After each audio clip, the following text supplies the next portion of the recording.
Xiyo, Bab 1. Lahirnya seekor kera batu. Gunung Huotuo, Raja Kera tampan mencari seorang guru sakti. Di sebelah timur Sengshen terdapat sebuah negeri bernama Aulai, tepatnya di sebuah samudera besar. Di sebelah barat terdapat pulau Xinyuhe, sedang di selatan terdapat pulau Nanshanbu, dan di bagian utara adalah Beijulu. Di negeri Aulai terdapat sebuah gunung yang ditumbuhi berbagai tumbuhan besar dan kecil. Di antaranya adalah pohon buah-buahan dan bunga serta pepohonan lainnya. Di gunung yang berhutan lebat ini juga terdapat berbagai binatang jinak dan buas yang hidup bebas serta liar. Karena itu, di dalam rimba itu berlaku hukum yang kuat berkuasa dan yang lemah menjadi mangsa yang lebih kuat. Sudah sejak lama gunung Huaguo itu muncul. Alkisah, di atas gunung itu terdapat sebuah batu ajaib. Sebenarnya, batu itu berbentuk biasa saja, sama bundar dengan batu pada umumnya. Namun, oleh beberapa orang yang sempat melihatnya, batu itu dianggap sebagai batu misterius karena mereka tak mengetahui kapan batu itu berada di sana. Mungkin batu itu muncul bersamaan dengan munculnya gunung Huaguo itu sendiri. Beratus-ratus tahun lamanya, batu ajaib itu disinari teriknya sang surya pada siang hari dan tertimpa sejuknya sang rembulan pada malam hari. Hingga lama-kelamaan, batu itu menunjukkan keanehan. Batu itu kian lama kian membesar, seolah sedang mengandung. Pada suatu hari, suatu keajaiban terjadi. Batu itu tiba-tiba meledak dan terbelah dua. Dari batu yang terbelah, muncul sebuah batu bulat seperti bola yang terlihat menakjubkan. Batu bulat itu pun disinari teriknya matahari dan sejuknya rembulan, serta embusan angin dan siraman air hujan. Tiba-tiba, batu bulat itu terbelah pula. Secara ajaib, muncullah seekor kera dari sana. Kemudian, kera itu dinamakan kera batu karena ia lahir dari dalam batu bulat. Seperti lazimnya makhluk kera pada umumnya, kera batu ini lahir dengan sempurna. Ia memiliki kepala, lengkap dengan mulut, mata, dan telinga. Tubuhnya lengkap dan bernyawa sehingga bisa bergerak bebas. Kera ini pun bisa makan dan minum. Begitu muncul dari bulatan batu, si kera batu melompat-lompat kegirangan. Ia tampak amat bahagia, mungkin karena dapat menikmati alam bebas yang nyaman. Ketika kera batu itu melompat-lompat dan berjingkrak kegirangan, tiba-tiba ia menengadah ke langit. Saat ia memandang ke atas, sinar ajaib terpancar dari kedua matanya. Sinar yang keluar dari mata kera itu sangat terang, bak sinar matahari. Pancaran sinarnya juga amat kuat hingga sanggup menembus ke langit. Begitu kuatnya pancaran sinar mata si kera batu ini sehingga menembus ke kediaman Gaotian Shangsheng Daci Renze Yu Huang Da Zhentun Xuan Xionggo Shangdi atau Kaisar Giok yang welas asih penguasa istana langit. Tentu saja peristiwa itu membuat Kaisar Langit yang Maha Kuasa amat terkejut. Apalagi saat itu Kaisar Langit sedang mengadakan sidang di dalam istananya, yakni Istana Awan Emas yang megah. Para pejabat istana juga terkejut, termasuk para dewa yang sedang bersidang. Rupanya, baru kali ini mereka menyaksikan pancaran sinar yang begitu tajam hingga dapat menembus lapisan langit. Karena itu, mereka menganggapnya sebagai cahaya yang aneh dan ajaib. Sidang pun jadi terganggu sebab mereka kebingungan dan bertanya-tanya cahaya apakah itu dan kenapa pancarannya begitu kuat. Untuk mengetahui asal-usul cahaya tersebut, Kaisar Langit mengutus Qian Lian dan Sung Feng-er untuk menyelidiki hal itu. Mereka ditugaskan untuk menyelidiki sumber datangnya cahaya tersebut. Qian Lian dan Sun Feng-er memang terkenal sakti karena kedua dewa itu dapat melihat dari jarak jauh. Penglihatannya mereka amat tajam dan bisa mendengar suara yang jauhnya ribuan li. Ketika keduanya ditugaskan, tanpa ragu-ragu Qian Lian dan Sung Feng-er melayang turun ke bumi. Kemudian dengan cepat mereka melakukan penelitian dan pemeriksaan. Dalam waktu singkat, keduanya segera mengetahui asal munculnya pancaran sinar yang telah menggemparkan Istana Kaisar Langit. Istana Kaisar Langit. Setelah puas dengan hasil penyelidikan mereka, Qian Lian dan Sun Feng-er kembali ke langit. Setiba di sana, mereka segera menghadap Kaisar Langit untuk melaporkan penyelidikannya. Mereka berlutut memberi hormat, lalu Qian Lian melapor. Sinar ajaib itu berasal dari kedua mata seekor kera. Setelah kami selidiki, ternyata kera itu muncul dari sebuah batu yang ada di dalam gunung Huaguo. Tepatnya, gunung itu terletak di benua Dongsengshen, kata Qian Lian. Oh, jadi sinar itu berasal dari satu makhluk yang tidak terlalu ajaib, sabda Kaisar Langit. Sesudah berkata demikian, Kaisar Langit yang tidak terlalu tertarik dengan masalah itu segera melanjutkan sidang yang tertunda. Dikisahkan, si kera batu yang sedang bergembira dan selalu melompat-lompat di atas hamparan rumput hijau dengan riang, akhirnya merasa lelah. Kini ia mulai merasakan perutnya lapar.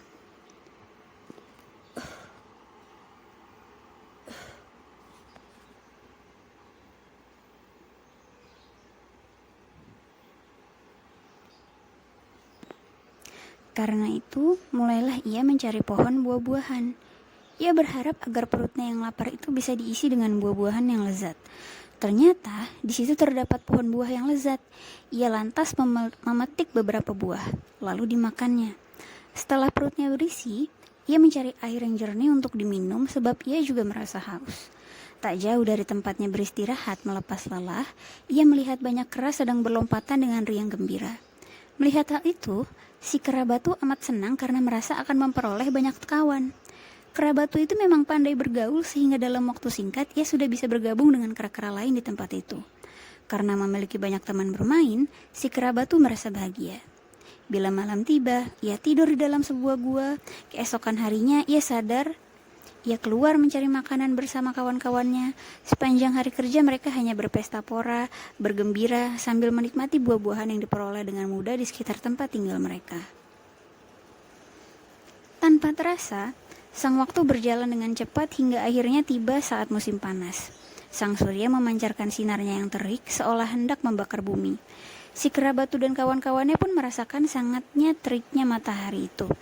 Karena kepanasan, mereka pun berlomba-lomba mencari pohon untuk berteduh. Namun karena udara panas itu tak tertolong dengan hanya berteduh di bawah pohon, mereka lalu mencari air untuk mandi.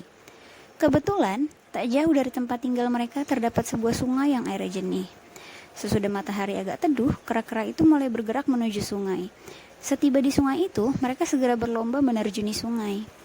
Sesudah puas mandi-mandi, kera batu itu naik ke darat, lalu mengajak kera-kera lain berunding. Rupanya kera batu merasa kondisi sungai tempat mereka mandi-mandi agak aneh.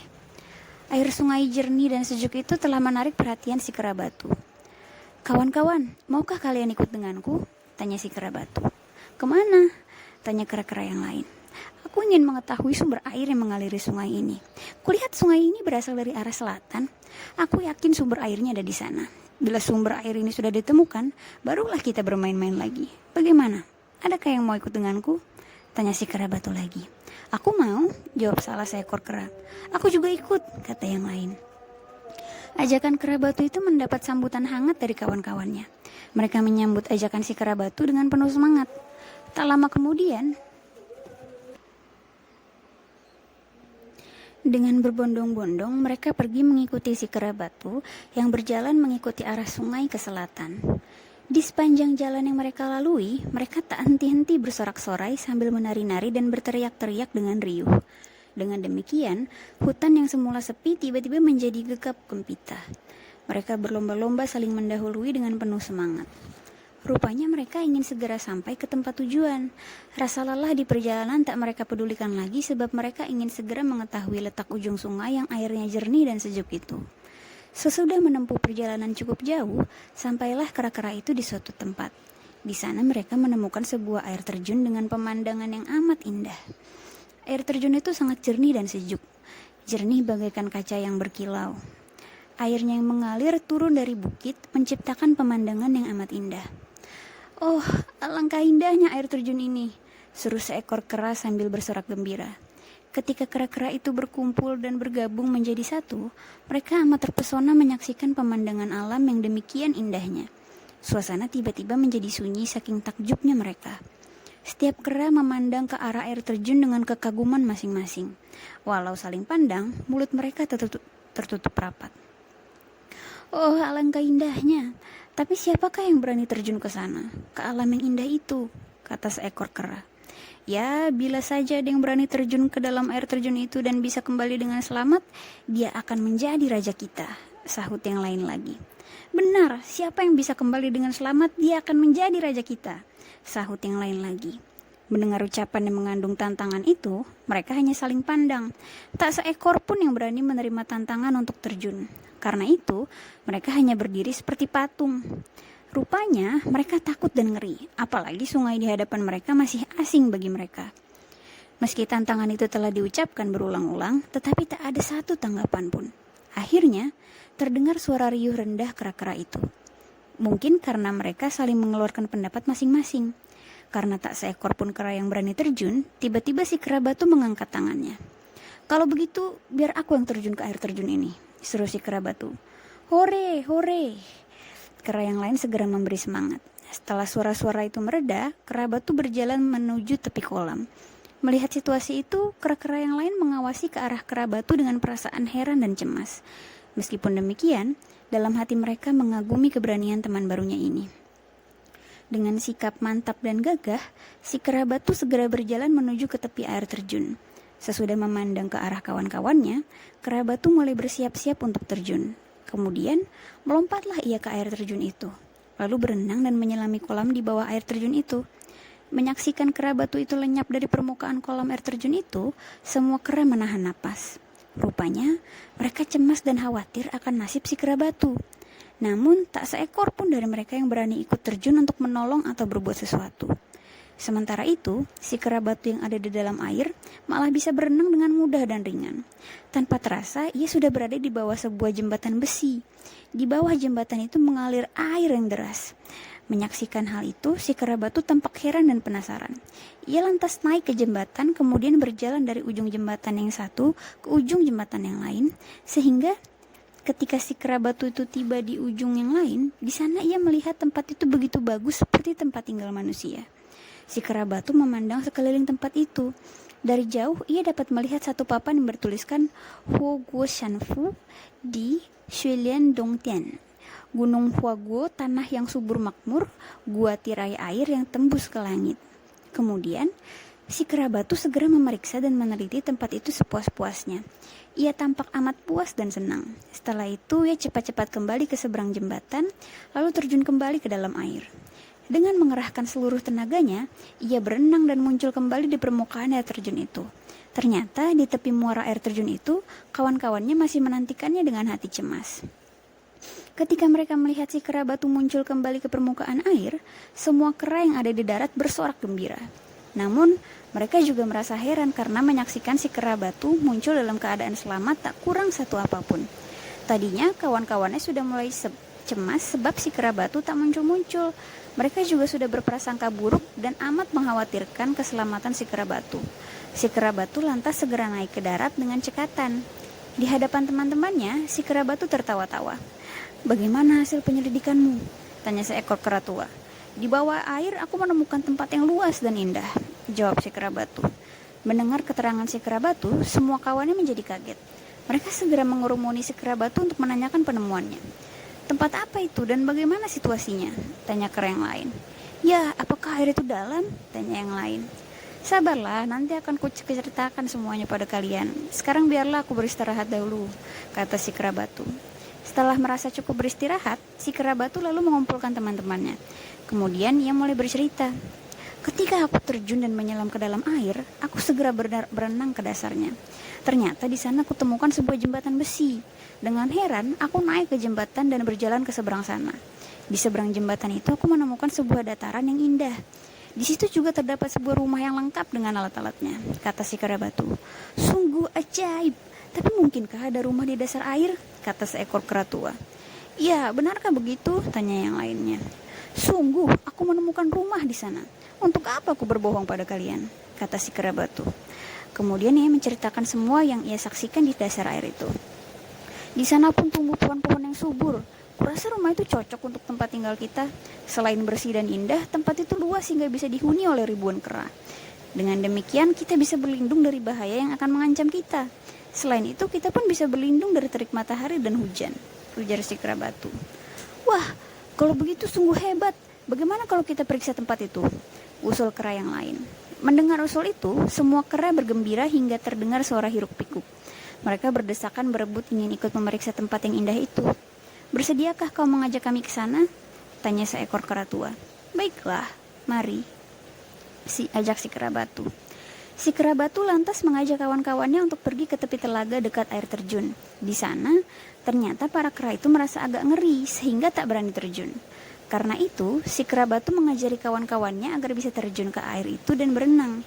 Setelah ia yakin kawan-kawannya bisa meniru, si kera batu segera terjun ke dalam air memberi contoh. Melihat si kera batu menyelam, mereka pun segera ikut terjun sambil memejamkan mata dan menyelam. Tak lama, mereka akhirnya muncul ke permukaan air. Begitu muncul, mereka berteriak kegirangan bercampur heran menyaksikan jembatan serta bangunan itu. Dengan takjub dan heran, mereka menyaksikan keindahan alam serta bangunan yang ada di tempat itu. Mereka seolah berada di dalam mimpi.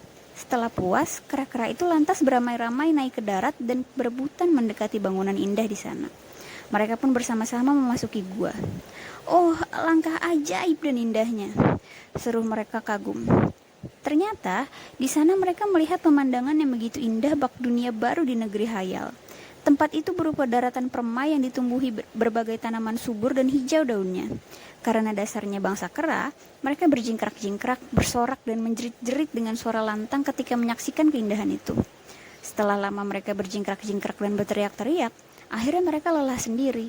Karena itu mereka diam sambil mengawasi ke arah bangunan indah itu.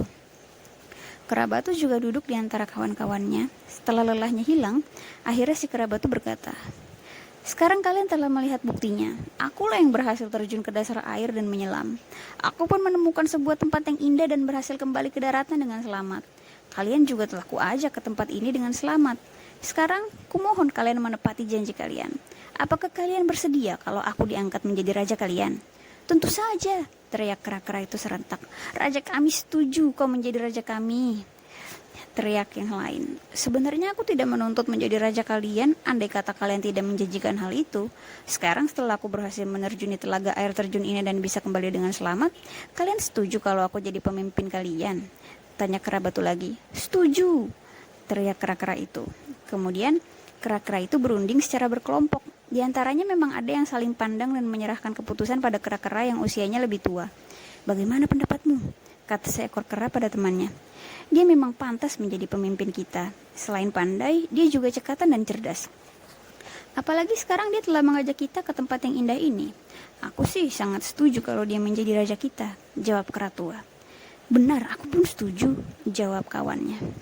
Setelah ada kata sepakat, tiap-tiap kepala kelompok kera yang semula memimpin regunya beramai-ramai menghadap kera batu untuk menyatakan persetujuannya. Mendengar pemimpin kelompok-kelompok kera itu mengangkat dirinya menjadi raja mereka, si kera batu tersenyum puas. Sementara itu, kera-kera lain bersorak gembira menyambut putusan pemimpin kelompok mereka. Kera-kera itu berjingkrak-jingkrak sambil berteriak-teriak. Ada juga yang menari-nari dan bersorak-sorak sehingga suaranya amat riuh gemuruh. Menyaksikan kawan-kawannya begitu gembira, kera batu merasa amat senang. Ia senang karena kawan-kawannya mau menepati janji mereka. Setelah puas, tiap-tiap kepala kelompok lalu menyiapkan upacara untuk pengangkatan kera batu sebagai raja mereka. Seluruh kera dikerahkan untuk mencari buah-buahan, sebab mereka akan mengadakan pesta besar saat upacara pengangkatan si kera batu sebagai raja. Setelah semua persiapan selesai, upacara pun dimulai. Berbagai hidangan lezat seperti buah-buahan telah tersedia. Si kera batu juga telah duduk di kursi kebesarannya. Sekarang kera-kera itu memanggil si kera batu dengan sebutan Chen Sui Dawang atau Raja Panjang Umur. Setelah pengangkatan dan si kera batu telah resmi menjadi raja kera di tempat itu, Raja Kera Batu lantas menyebut dirinya Mei Ho Wang atau Raja Kera Tampan. Ia juga mengangkat para pemimpin kelompok kera itu menjadi menteri-menterinya. Setelah pengangkatan para menteri, Raja Kera Tampan memerintahkan mereka untuk mengadakan cacah jiwa. Semua kera harus dicat jumlahnya, lalu dikelompokkan menurut jenis kera. Misalnya orang utan, lutung, dan monyet hitam, beruk atau kera. Tiap-tiap jenis dipimpin oleh kepala kelompok. Semua tugas telah dilaksanakan dengan baik oleh anak buah Raja Kera Tampan. Sejak hari itu, Gunung Huaguo diperintah oleh Raja Kera Tampan dengan adil.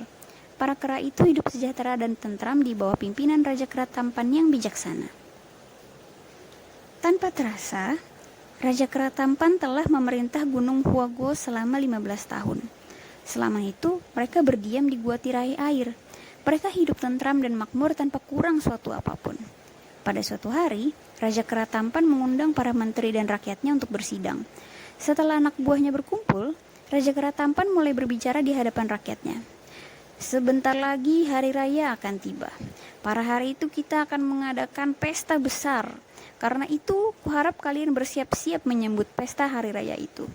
Hore, hore, teriak rakyat kera. Rupanya, mereka sangat gembira mendengar pengumuman itu.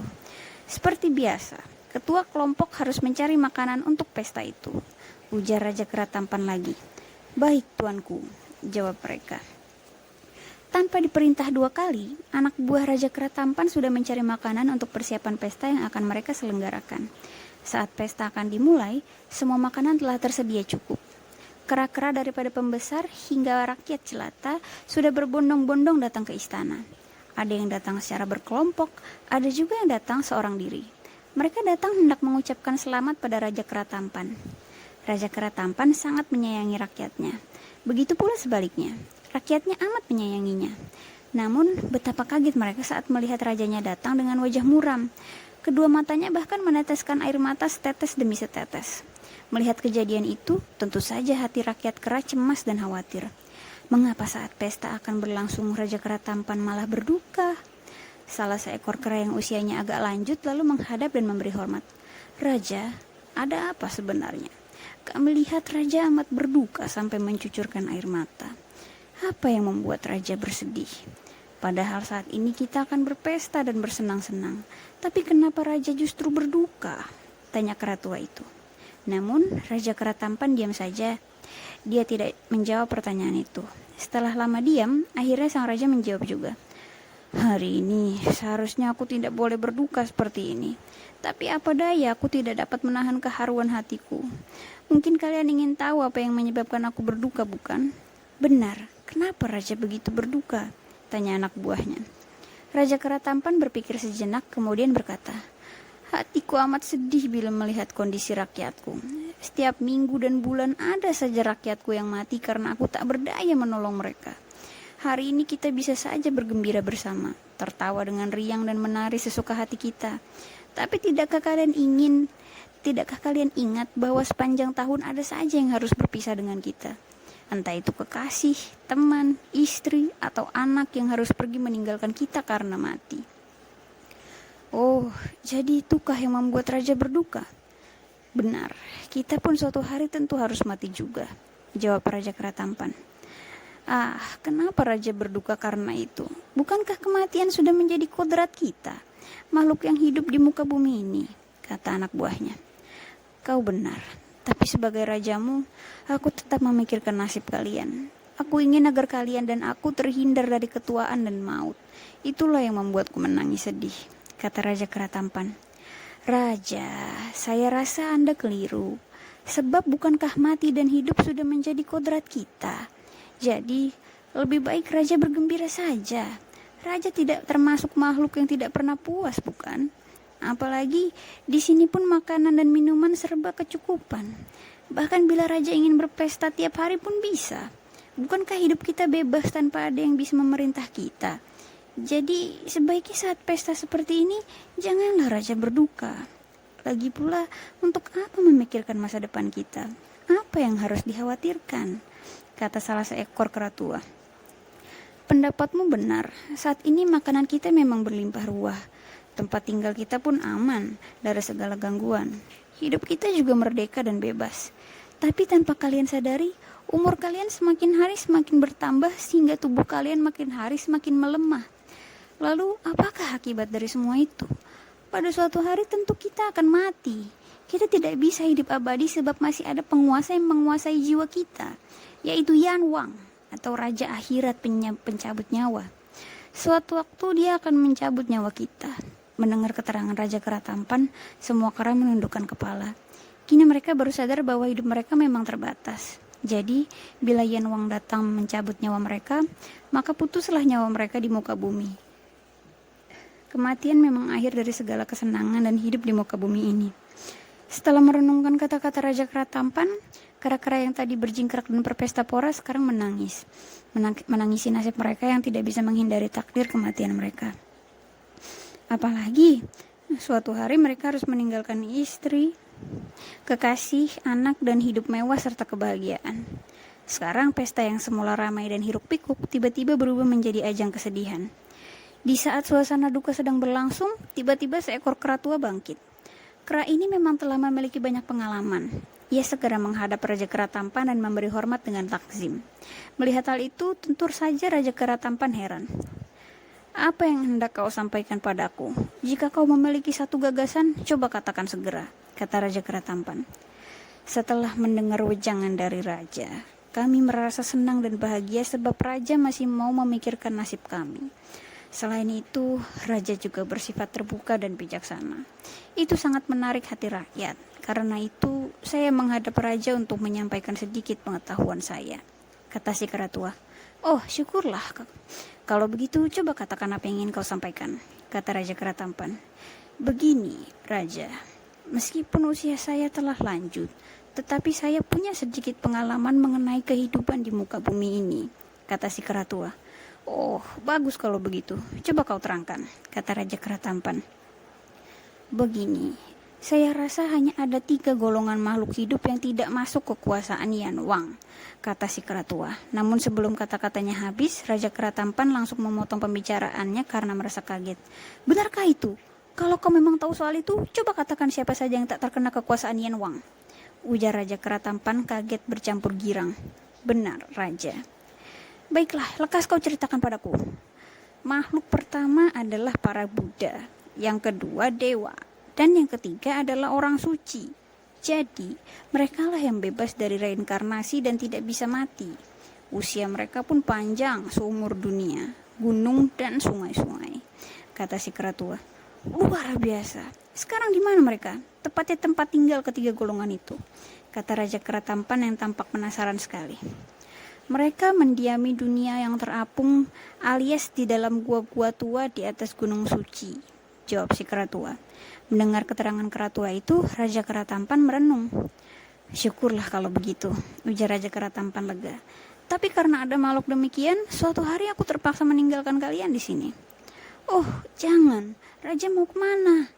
Kata kera-kera yang lain. Untuk sementara ini aku harus turun gunung. Aku akan mencari ketiga makhluk sempurna itu. Kalau perlu aku akan mengelilingi dunia sampai ke ujung lautan.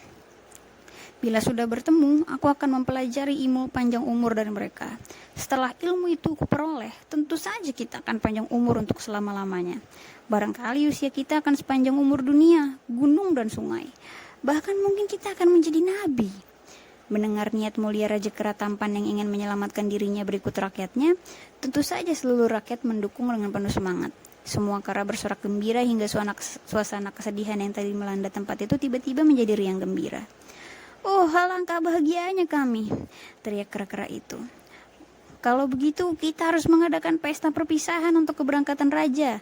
Dengan demikian, kita bisa mengucapkan selamat jalan pada beliau, kata seekor kera. Kau benar, jawab yang lain. Ternyata usul kera itu mendapat sambutan hangat.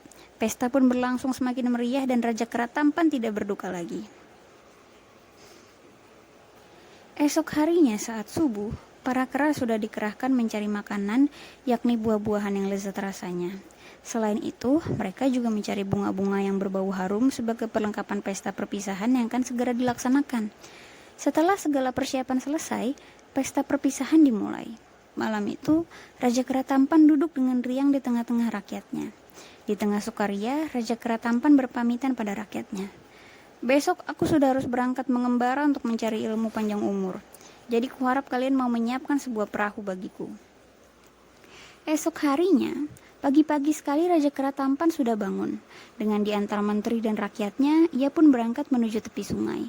Sebelum berangkat, ia membagi-bagikan tugas serta memberi wejangan kepada anak buahnya. Sekarang aku harus berangkat berkelana mencari ilmu. Aku minta kalian menjaga negeri kita baik-baik.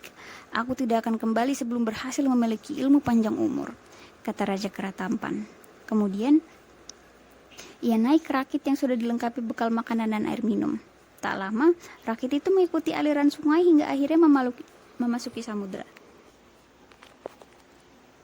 Perahu bergerak ke arah selatan menuju benua Nanshanbu. Selama pelayaran, Raja Kera Tampan hanya makan buah-buahan yang dibawa dari gua tirai air. Walau dalam perjalanannya ia sering ditimpa gelombang dan badai yang menakutkan, Hati Raja Kera Tampan tetap tabah. Ia mengendalikan rakitnya dengan cekatan. Setelah menghabiskan waktu yang sangat lama, akhirnya Raja Kera Tampan tiba di sebuah pantai. Ia segera turun dari rakit dan naik ke darat. Setiba di pantai, ia mengawas ke sekitarnya. Ternyata tempat itu dihuni para nelayan, tepatnya perkampungan para nelayan. Raja Kera Tampan menyaksikan beberapa orang nelayan sedang membuat garam. Di tempat lain, ia melihat beberapa orang sedang menggarami ikan-ikan hasil tangkapan hari itu. Setelah selesai, mereka menjemur ikan-ikan itu. Ketika Raja Kera Tampan berjalan menghampiri mereka, para nelayan nampak kaget dan ketakutan. Apalagi ketika mereka melihat Raja Kera Tampan pasang aksi. Hati para nelayan agak lecut. Ditambah lagi, monyet itu sebesar manusia. Melihat kera itu, para nelayan berlarian ingin menyelamatkan diri. Mereka lari ke segala arah meninggalkan barang-barang miliknya. Melihat hal itu, Raja Kera Tampan segera mengejarnya. Salah seorang nelayan yang tak sempat lari akhirnya tertangkap dan ditelanjangi. Kemudian, ia mengenakan pakaian orang yang ditelanjanginya. Dengan meniru tingkah laku nelayan itu, Raja Kera Tampan bergegas meninggalkan kampung nelayan menuju kota. Di kota pun Raja Kera Tampan meniru-niru tingkah laku setiap orang yang dilihatnya. Hingga akhirnya ia bisa meniru setiap tingkah laku manusia. Selain itu, Raja Kera Tampan juga mulai belajar bahasa manusia, juga tata krama dan sopan santun manusia. Namun, Raja Kera Tampan tetap pada tujuan utamanya, yakni mencari para Buddha, dewa-dewa, dan orang suci untuk belajar ilmu panjang umur yang akan dibawanya pulang ke negerinya. Walau Raja Kera Tampan sudah cukup lama hidup dan bergaul dengan manusia, ia tetap belum merasa puas sebab ilmu panjang umur belum dimilikinya. Selama bertahun-tahun, Raja Kera Tampan hanya menyaksikan kehidupan manusia mencari uang. Ia merasa kurang puas menyaksikan semua itu sebab ia menganggap tidak banyak kehidupan manusia yang bisa diteladani dan diambil manfaatnya. Di Nanshanbu ini, Raja Kera Tampan masuk keluar kampung, juga ke kota-kota besar. Setelah 9 tahun tinggal di Nanshanbu, pergilah ia ke tepi laut dan langsung berlayar ke arah barat. Ia pergi ke sana dengan sebuah rakit hingga akhirnya tiba di Shinyuhe. Tempat ini dinamai demikian karena di sini banyak terdapat niu. Niu berarti kerbau. Raja Kera Tampan berjalan kaki dengan tekun mencari para Buddha, dewa, serta orang suci. Ia tinggal cukup lama di tempat itu, hingga suatu hari ketika tiba di sebuah gunung yang amat tinggi dengan pemandangan indah. Ketika berjumpa dengan berbagai binatang buas, Raja Kera Tampan tidak merasa takut sedikit pun. Ia terus mendaki gunung itu hingga akhirnya tiba di puncak gunung. Di sana ia menyaksikan banyak tumbuhan rotan dan akar-akar pohon besar. Selain itu ada juga pohon bambu dan bunga-bunga di tempat ini. Di sekitarnya banyak terdapat burung yang hidup dengan bebas hingga membuat pemandangan alamnya sangat indah. Suatu aliran sungai juga menambah nyaman dan serasi tempat itu. Batu-batuan di tempat itu licin. Dari atas, Raja Kera Tampan bisa menyaksikan lembah-lembah yang indah itu. Ia yakin tempat itu dihuni oleh para Buddha, dewa, serta orang suci. Lama ia menikmati pemandangan yang indah itu hingga akhirnya mendengar suatu suara nyanyian. Nyanyian itu cukup merdu, iramanya juga riang gembira. Setelah lama mendengar suara nyanyian itu, tiba-tiba Raja Kera Tampan melihat seseorang yang mengenakan pakaian dari cita, atau kain tenun dari kapas yang sebagainya yang berbunga-bunga atau berwarna-warni. Kasar. Tangan orang itu menggenggam sebuah kapak dan pikulan. Melihat orang itu, Raja Kera Tampan segera mengetahui bahwa orang itu seorang tukang kayu. Rupanya, si tukang kayu sedang mencari kayu bakar. Setelah memperoleh kayu itu, ia menjualnya ke kota dan hasil penjualan kayu itu digunakan untuk membeli beras. Karena si tukang kayu ini sudah memiliki pelangganan tetap, maka begitu ia sampai di kota, pelanggannya langsung membayar kayunya tanpa menawar lagi. Tukang kayu itu memang seorang ahli kayu, sehingga ia tahu benar kayu macam apa yang diinginkan pelanggannya. Ternyata, Raja Kera Tampan amat tertarik oleh kenyanyian dan yang dinyanyikan si tukang kayu karena nyanyian itu mengandung arti yang dalam. Dalam syair lagu itu, manusia diajar untuk berbuat jujur, bijaksana, dan baik hati. Selain itu, manusia diajar agar saling tolong-menolong supaya hidup tentram. Hah, ternyata dewa dan orang suci itu ada di sini, pikir Raja Kera Tampan dengan sangat gembira. Ia segera mencari-cari sumber suara nyanyian itu. Namun, ia hanya bertemu dengan tukang kayu yang sedang menyanyi dengan riang gembira. Raja Kera Tampan segera memperhatikan kondisi si tukang kayu yang hanya mengenakan pakaian dari bahan kain kasar. Saat Raja Kera tampan tiba, tukang kayu itu sedang memotong kayu dengan kapaknya sambil bernyanyi riang. Karena menyangka si tukang kayu adalah Buddha, dewa atau orang suci, Raja Kera tampan segera berlutut memberi hormat begitu melihatnya. "Dewa, terimalah hormatku." Melihat hal itu, tentu saja tukang kayu kaget. Kemudian, ia cepat-cepat meletakkan kapaknya. Sebagai orang dusun yang lugu, ia pun segera membalas penghormatan Raja Kera tampan. "Oh, maaf tuan, aku bukan dewa, tapi orang biasa. Pekerjaanku sehari-hari hanya sebagai mencari kayu. Hidupku juga miskin sekali," kata si tukang kayu dengan jujur.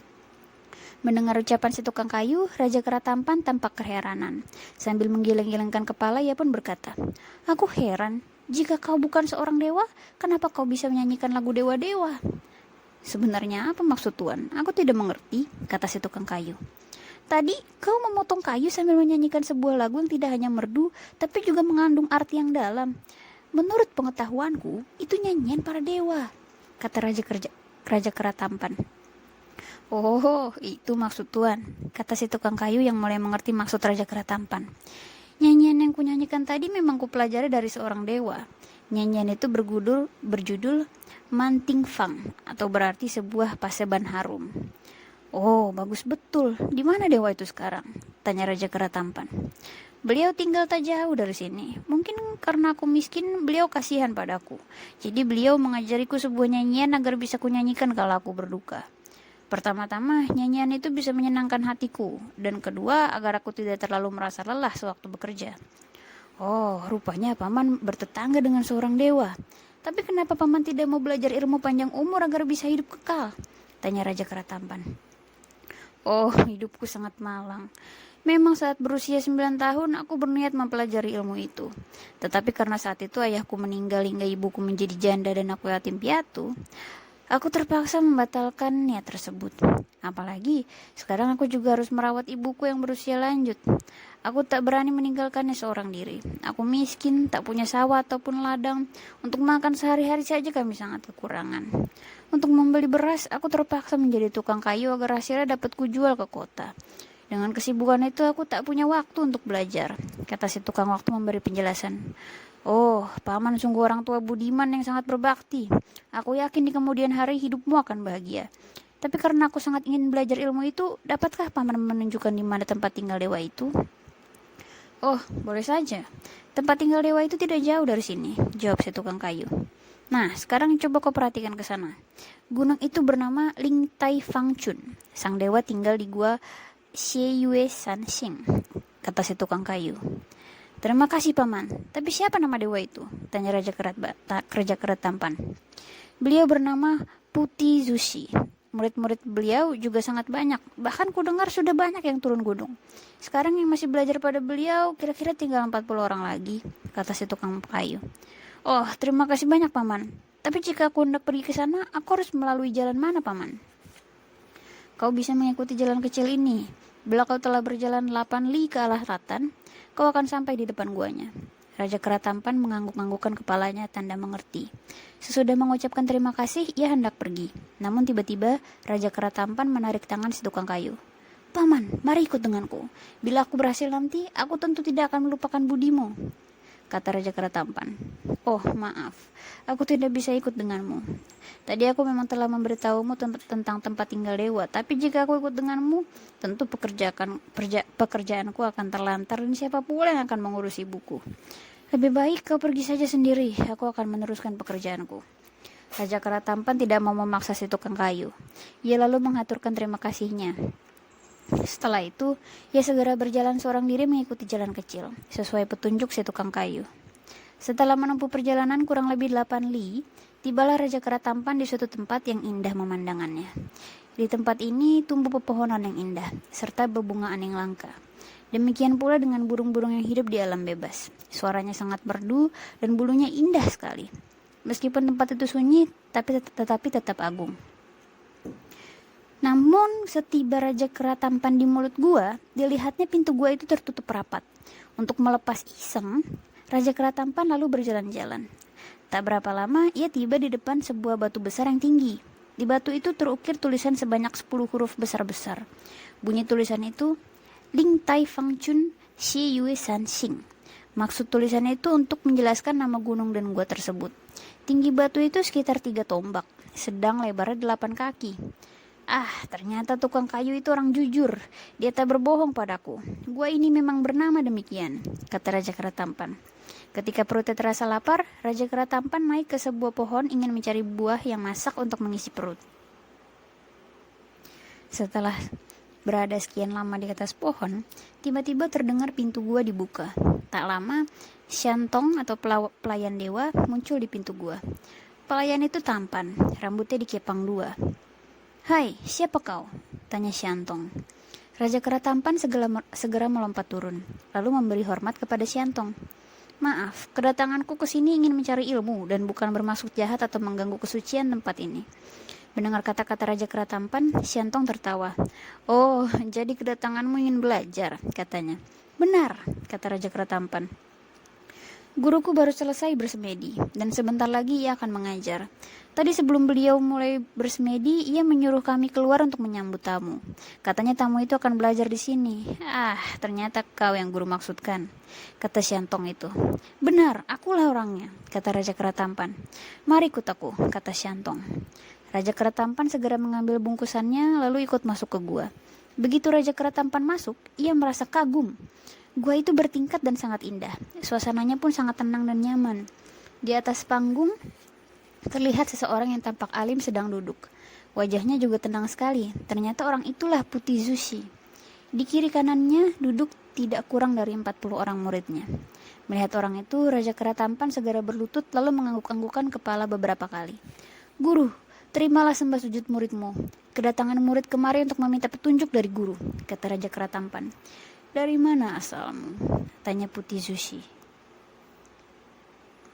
"Murid berasal dari gua tirai air yang ada di Gunung Huago di daerah Aulai di benua Dongsangshan," sahut Raja Kera Tampan. "Usir dia. Belum lagi kuterima menjadi muridku, dia sudah berani berbohong padaku," kata Putih Zushi secara tiba-tiba. Namun sambil berlutut dan mengangguk-anggukan kepala, Raja Kera Tampan berkata, "Benar guru, murid tidak berbohong." Kalau kau berasal dari Dongsangshan, lalu dengan apa kau sini? 2 buah lautan besar memisahkan Dongsangshan dan Nanshanbu," kata Putih Zushi. "Murid benar-benar berlayar dan menyeberangi kedua lautan tersebut selama belasan tahun, guru," kata Raja Kera Tampan. "Baiklah, aku percaya keteranganmu. Sekarang coba katakan apa singmu?" "Maaf guru, walau murid tak punya marga, tapi jika orang memarahi murid, murid tak akan marah. Demikian pula jika orang memukuli murid, murid tak akan melawan. Murid malah akan meminta maaf karena murid merasa tak beradab." "Bukan sing, maksudku sing ayah dan ibumu," kata Putih Zushi menjelaskan. "Maaf guru, murid juga tak punya ayah dan ibu." "Kalau kau tak punya ayah dan ibu, lalu pohon apa yang melahirkanmu?" kata Putih Zushi. "Murid bukan dilahirkan oleh pohon, melahirkan oleh batu," kata Raja Kera Tampan.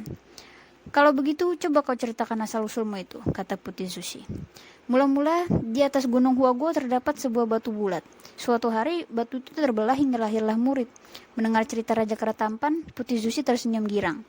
"Kalau begitu, dia dilahirkan oleh alam," pikirnya. Sesudah itu, Putih Zushi berkata lagi, "Coba kau bangun, lalu berjalan. Aku ingin melihat jalanmu." Raja Kera Tampan bangun, lalu ia hilir mudik sebanyak 2 kali.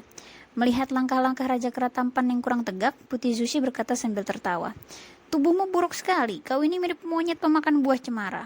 Kalau begitu akan kuburi marga berdasarkan kondisi tubuhmu, yaitu Sun, yang berasal dari kata Husun dan berarti monyet. Namun huruf Sun yang berarti binatang berkaki 4 ini akan membuat kubuang bagian kirinya. Sehingga tinggallah huruf Sun yang berarti cucu. Kedua huruf itu bersuara sama." Mendapat marga dari gurunya, Raja Kera Tampan gembira. Ia mengucapkan terima kasih sambil menggaruk-garuk kepalanya. "Terima kasih guru, sekarang murid punya marga. Namun murid juga mohon kemurahan hati guru untuk mencarikan nama bagi murid. Dengan demikian, guru dan orang lain mudah memanggil murid. Nama murid-muridku berurutan berdasar 12 huruf. Jadi jika kau ingin mempunyai nama, kau boleh menggunakan huruf yang ke-10, kata Putih Zushi. "Tolong sebutkan urutan huruf itu guru," kata Raja Kera Tampan. "Huruf itu Guang, Da, Si, Hui, Xin, Ru, Xing, Hai, Ying, Wu, Yun, dan Jue. Jadi huruf yang ke-10 adalah wu yang berarti kesadaran. Sekarang huruf wu akan kutambah dengan huruf kong yang berarti kosong. Maka lengkaplah namamu menjadi Sun Wukong, kata Putih Zushi. Menerima nama itu, Sun Wukong sangat senang. Kemudian ia berlutut sambil mengucapkan terima kasih berulang-ulang.